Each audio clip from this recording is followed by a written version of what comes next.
minta salah satu yuk ketua kelasnya siapa untuk memimpin doa. Silakan menceritakan.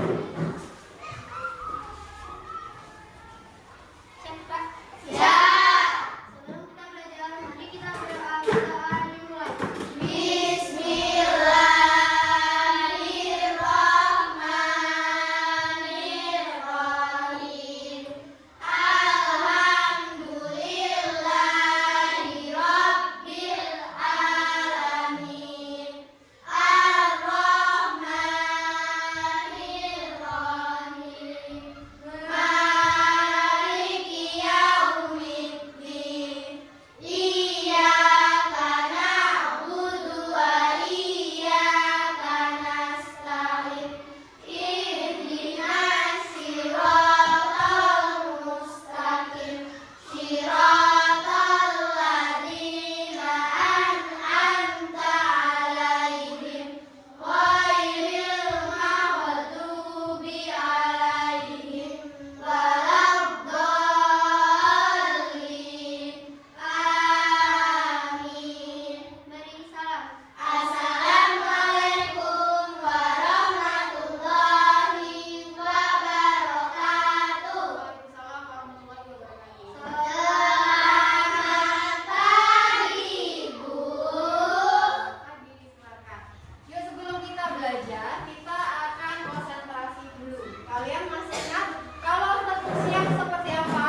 Tepuk siang. Nah, tepuk pagi, tepuk malam. Nah, tepuk malam artinya diam ya. Ulangi. Konsentrasi. Konsentrasi dimulai. Tepuk pagi, tepuk siang, tepuk malam. Nah, masih ada yang kurang fokus. Rania sama siapa tadi? Bayu. Oh, Bayu. Ulangi sekali lagi. Konsentrasi. Konsentrasi dimulai. Tepuk pagi, siang, pagi, malam. Oke, fokus. Ayo fokus. Ya, nah sebelum kita belajar, nah Ibu ada video. Nih, di sini kita akan melihat dulu nih. Ada video cara membuat mie rebus ala warkop. Atau singkatan apa warkop? Warkopi. Warkopi ya. Ya, siapa yang pernah bikin mie rebus di rumah? Oke, semuanya rata-rata semuanya sudah bisa membuat mie rebus ya. Ya. Apakah caranya sama dengan cara ala warkop? Oke, kita coba kita lihat dulu. Disimak ya, dilihat videonya. Assalamualaikum, hari ini aku bikin mie rebus yang simpel dan enak ala warkop. Cocok banget dinikmati di musim penghujan seperti sekarang. Gimana cara bikinnya? Tonton video sampai selesai. Untuk bahan-bahannya, di sini ada 2 bungkus mie instan, 5 buah cabai merah keriting, 5 siung bawang merah, 2 siung bawang putih, 1 batang daun bawang, sawi hijau secukupnya, 1/4 sendok teh garam, cabai rawit secukupnya, dan 1 butir telur. Pertama, kita mau haluskan dulu cabai dan 3 siung bawang merah. Tambahkan 1/4 sendok teh garam dan sedikit air. Selanjutnya, ini kita blend sampai benar-benar halus.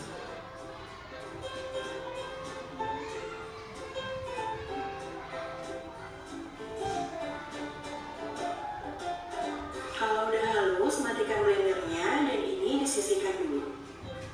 Selanjutnya, kita iris bawang putih dan juga bawang merah untuk nanti ditumis.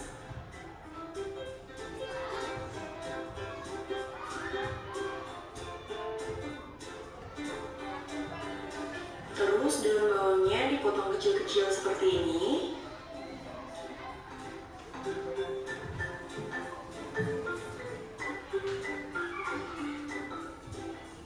Sama sawi hijaunya juga dipotong-potong.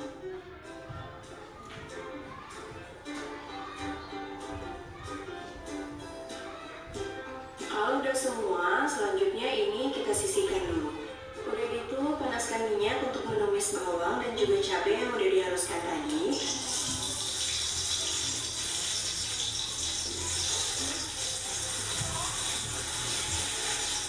Bawangnya kita tumis dulu sampai harum.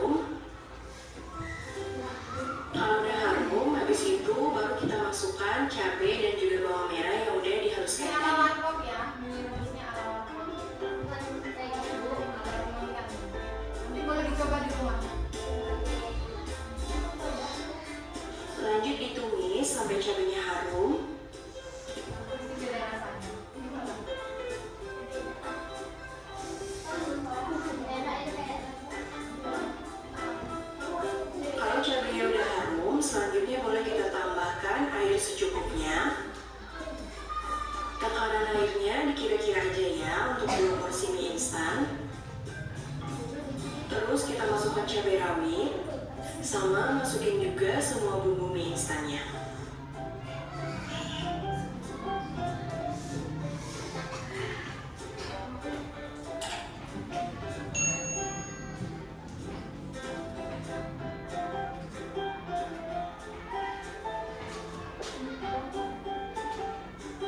Diaduk dulu sampai semuanya tercampur.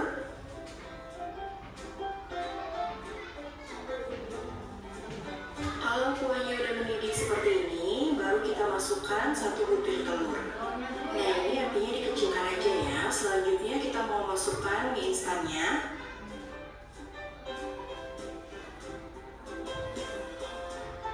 Untuk mie-nya kita cuma masak sebentar aja biar nggak kematangan. Udah kayak gini, langsung dibalik aja.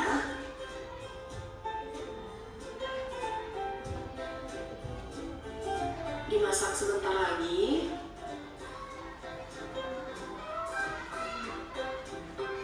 Seperti ini cukup ya, mie-nya langsung kita angkat aja. Untuk telurnya jangan diangkat dulu, kita biarkan sampai kuningnya benar-benar matang.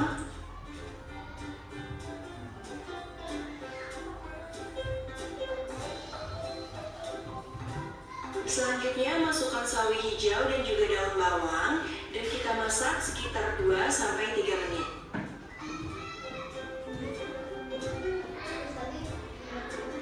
Kalau semuanya udah matang, sekarang kita mau angkat dulu telurnya dan juga sayuran.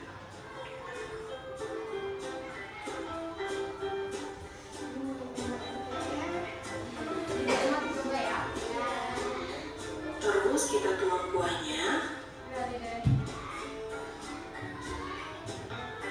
Dan ini dia mie rebus ala warkop. Bikinnya simpel, rasanya enak banget. Untuk bahan-bahannya juga pasti ada di rumah. Kalau misalnya bermanfaat untuk teman-teman, jangan lupa klik like, komen, dan subscribe. Terima kasih. Thank you for watching.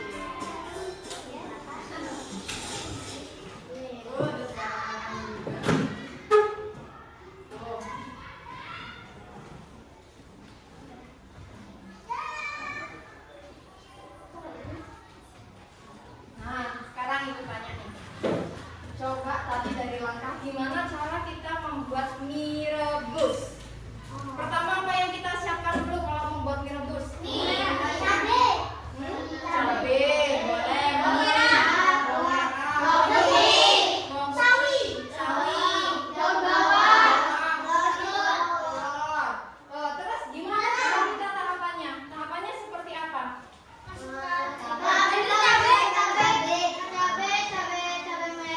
Di blender. Terus habis itu diapain?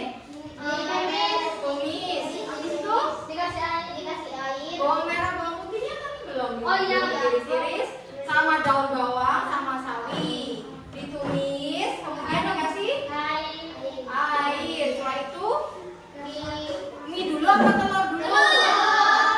Telur dulu, habis itu baru mie. Kemudian tambahin nah, sawi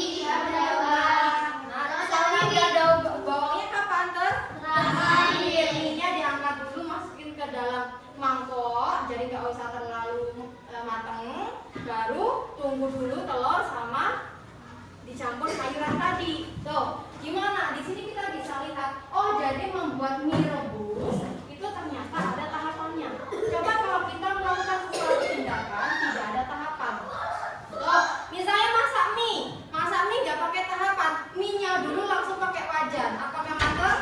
Enggak. Atau misalnya telurnya dulu baru airnya. Tuh, bumbunya belum ditumis. Apakah enak? Nah, jadi seperti itu ya. Jadi segala sesuatu itu akan berjalan lancar jika mampu mengikuti atau menjalankan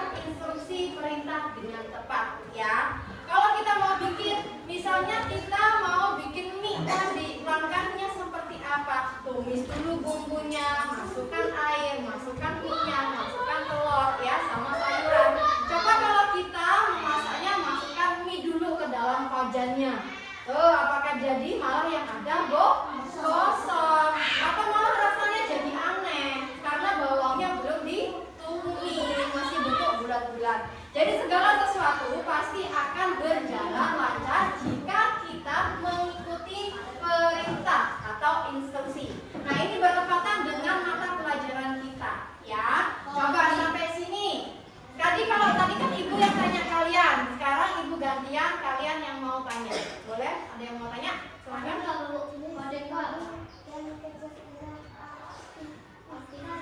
Oke, apa gimana ulangin Mbak Naila? Nah, oke bagus, kita beri applause dulu buat Kak Naila. Plus. Nah, pertanyaannya bagus ya. Jadi apa itu coding dan kecerdasan artifisial? Ada yang pernah dengar nggak? Enggak. Belum pernah dengar? Belum. Tadi barusan ibu bilang nggak dengar?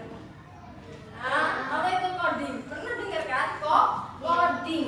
Jadi kita jelaskan dulu. Apa itu coding dan apa itu KA? Nah, perhatikan dulu. Ibu jelaskan.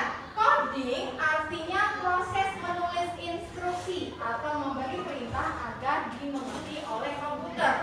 Kalian memberikan kode, ya, memberikan kode. Langkah 1, langkah 2 itu namanya kode.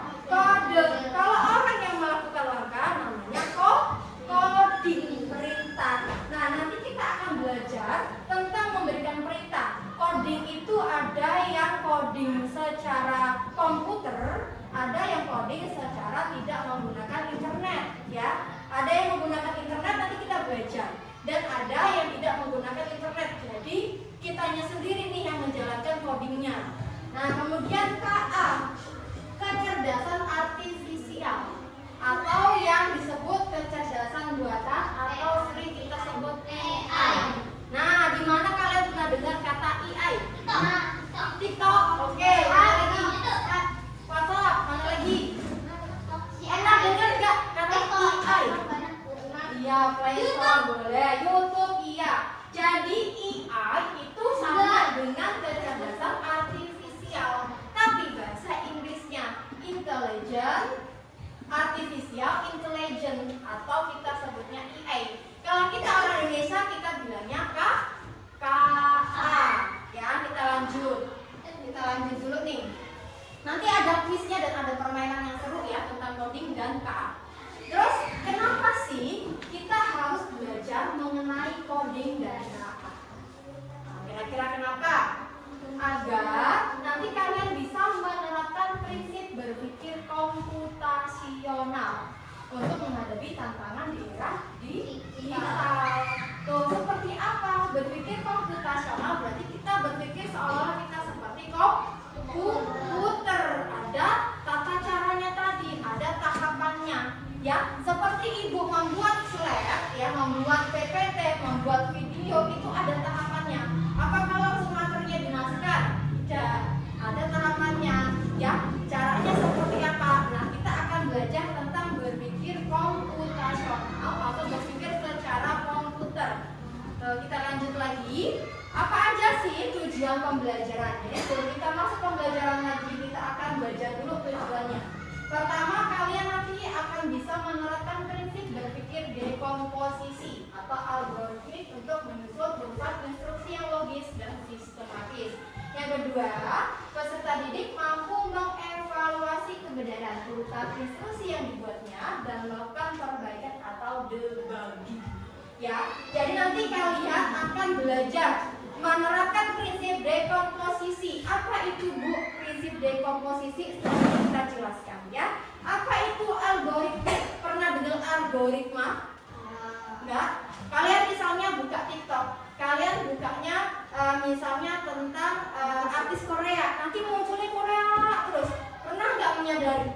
Nah, entah kita tuh nggak buka lagi tentang Korea, tapi kok munculnya Korea terus. Kenapa itu? Itu disebut dengan algoritma. Jadi secara otomatis data atau komputer itu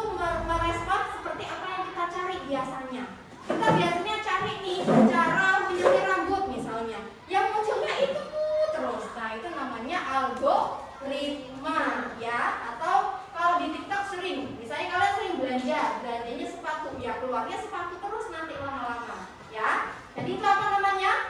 Algoritma. Yang kedua nanti kita akan belajar memperbaiki. Kalau misalnya dalam satu perintah ya ada yang gagal, maka kita akan belajar memperbaiki atau namanya debugging. Bahasa Inggrisnya debugging. Lanjut ya. Nah, kalau tadi bingung Bu, ada yang bingung nih. Apa itu berpikir komputasional itu seperti apa? Ya. Oh, Ibu jelaskan lagi. Jadi berpikir komputasional kita akan proses menguraikan masalah rumit menjadi komponen yang lebih sederhana dengan teknik komputer. Kalau kita lihat tadi cara membuat mie kan bingung ya. Tahapannya kita nggak tahu nih. Nah kita sederhanakan. Oh jadi caranya pertama siapkan bumbu, kedua tumis bumbunya, ketiga masukkan airnya, keempat masukkan minyak telurnya. Coba kalau tidak ada tahapan. Cara bikin mie, taruh semua bahan. Gimana kalian memasaknya? Dicampur semua kan? Nah itu jadi tidak secara komponen, jadi tidak sederhana, malah jadi rumit. Nah berpikir komputasi itu ada 4 tahapan ya. Tahapannya pertama ada tahapan dekomposisi, tadi memecahkan masalah besar menjadi masalah kecil. Kemudian kita akan belajar mengenali pola. Nah kalau sudah kita akan mencari abstraksi atau membedakan, oh ini relevan enggak ya. Kalau nggak relevan kita tinggalkan. Kita mencari data seperti itu ya. Kalian punya HP kan di rumah. Kalau mau belajar mencari data harus tahu, oh kira-kira ini polanya bener enggak. Oh kira-kira ini relevan atau tidak ya, abstraksi atau tidak, baru algoritmanya tadi kita pakai. Nah sebelumnya kenapa sih kita harus berpikir komputasi? Nah jadi berpikir komputasi itu untuk meningkatkan keterampilan kita masa depan. Kalian tahu tantangan di era digital. Nah mungkin kalau kita sekarang di desa nggak terlalu ini ya, maksudnya saingan di digital nggak terlalu. Nah kalau misalnya kayak kita sekolahnya di sekolah internasional, nah mereka harus tahu namanya IT. Nah maka kita persiapkan ini untuk keterampilan masa depan. Paling tidak kalian dibekali, oh ini namanya algoritma, oh ini namanya coding, oh ini namanya pengkodean itu seperti ini gitu, ada tahapannya. Nah selain itu karena dunia semakin digital, jadi kecanggihan teknologi akan membantu kita integrasi gitu. Kalau kalian misalnya nggak tahu teknologi, nah sampai sekarang bingung, gimana ya? Misalnya Bu, aku nggak bisa check out nih, nggak bisa beli, nggak bisa belanja. Nah apakah sekarang nggak akan ketinggalan zaman? Ketinggalan zaman. Jadi kita harus tahu yang namanya teknologi. Nah kita lanjut lagi ya. Sampai sini ada yang mau ditanyakan dulu? Oh, kita lanjut. Kita belajarnya cukup 2 aja. Jadi 4 nilai kita hanya cukup belajar 2 tentang dekomposisi. Dekomposisi proses membagi masalah rumit menjadi komponen yang lebih mudah. Tadi cara membuat mie. Tuh kalian bisa kasih soal. Silakan sama ibunya dikasih ada mie, ada telur. Dek, bikinin mie. Tuh nggak tahu caranya, tahapannya, nggak tahu dekomposisinya, ya pasti kalian nggak akan bisa, bingung cara membuat sesuatu. Maka perlu yang namanya dekomposisi. Masalah berat kita pecahkan menjadi masalah kecil. Oh caranya pertama siapkan bahan mie ya, sawi, daun bawang, kemudian diiris, ditumis ya, kemudian dimasukkan air, masukkan minyak, masukkan telur, baru diangkat dulu minyak, baru telurnya. Tuh itu namanya apa? Dekomposisi. Jadi memecahkan masalah besar menjadi masalah kecil. Yang kedua ya, yang algoritma nih tadi ya. Jadi algoritma itu serangkaian langkah-langkah aturan yang jelas dan berurutan untuk menyelesaikan satu masalah. Nah di sini ada yang namanya algoritma baik, itu yang seperti apa? Urutannya jelas, tidak ambigu atau tidak membingungkan. Kemudian pasti berhenti setelah masalah selesai. Contohnya bikin resep masakan, kemudian tutorial cara melakukan sesuatu, itu pakai algoritma. Kita lanjut ya. Nah kita di sini belajarnya cukup 2 aja, komputasional dengan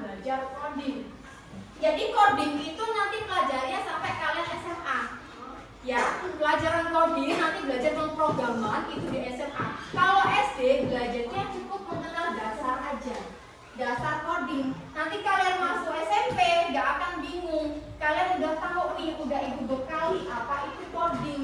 Jadi tahu, oh ada coding atau coding menggunakan internet, atau coding unplugged yang tidak menggunakan internet tapi menggunakan game sederhana.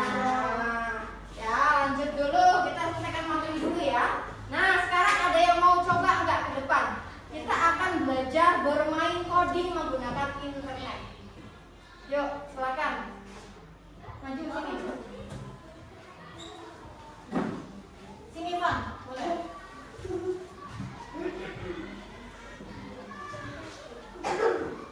Nah, ini ya.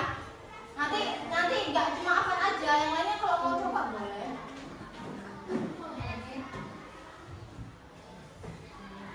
Ini seru permainannya ini.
Jadi nanti ibu kasih Alhamdulillah. Cuma dibuka Bu. oke, nanti yang coding yang answer kita coba lagi nanti ya.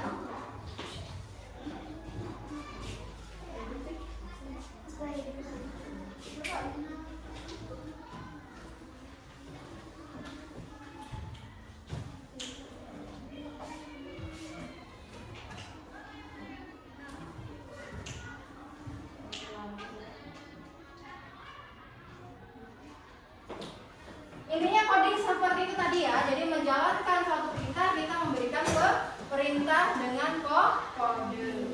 Terus sekarang kita yang mencoba yang bukan unplug, yang atau yang tidak menggunakan internet. Nah, berapa kelompok? Ada 3 kelompok ya. Kelompok 1, kelompok 2, kelompok 3. Kelompok 1 diberi nama apa? Gajah Mada. Kelompok 2 Enggak. Iya Bu, aja Bu. kelompok 3 Ini Bu. apa?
zigzag ya.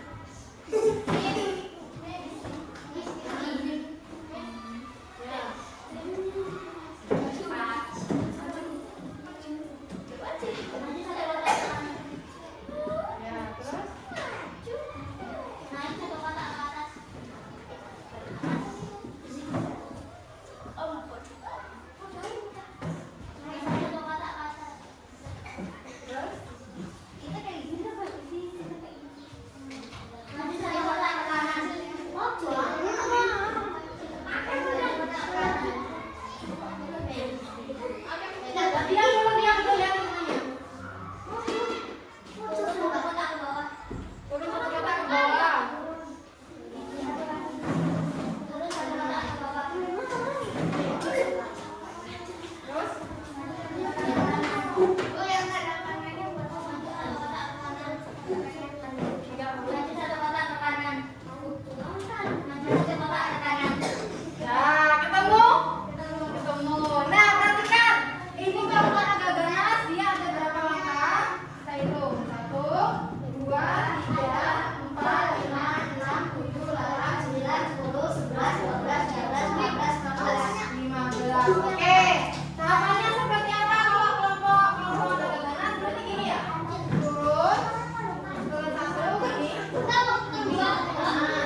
perintah-perintah tadi ya, untuk kita berpikir secara komputasional atau berpikir secara komputer. Jadi ada langkahnya, ada caranya. Kalau misalnya tadi ada gambar Pak Kapten nggak ketemu X-nya, tabrakan seperti kelompok 3 ya, salah instruksi apakah sampai? Tidak ya. Jadi seperti itu, kita harus bisa berpikir komputasional. Jadi berpikir komputasional adalah alat bantu berpikir yang digunakan siapa saja untuk menghadapi tantangan apapun. 4 pilar ya, diingat 4 pilar belajar komputasional. Ada yang namanya dekomposisi atau memecahkan masalah besar menjadi masalah kecil. Masalah rumit kita kecilkan menjadi masalah yang lebih sederhana. Kemudian pengenalan pola, kita pahami dulu polanya. Oh, polanya ke kanan dulu, polanya ke kiri dulu, ikutin polanya. Kemudian abstraksi tadi, ada yang meragukan, ada tanda tanya tuh. Kira-kira relevan nggak, masuk ke dalam soal nggak? Masuk nggak ke dalam soal? Ada nggak di situ ibu minta dengan tanda tanya? Nggak ada. Berarti kita buang ya, kita buang. Kita harus tahu abstraksinya. Terakhir kita pahami algoritmanya ya. Sampai sini ada yang mau ditanyakan? Kira-kira gimana tentang coding dan KA bisa dipahami? Ya, dasarnya ya. Jadi kalian belajar dasarnya. Coding ada 2. Ada yang mau coba lagi nggak tadi codingnya internet? Tadi yang menggunakan internet tadi ada yang mau coba lagi? Sini. Kita coba lagi. Nah, ini kan tadi masih salah ya.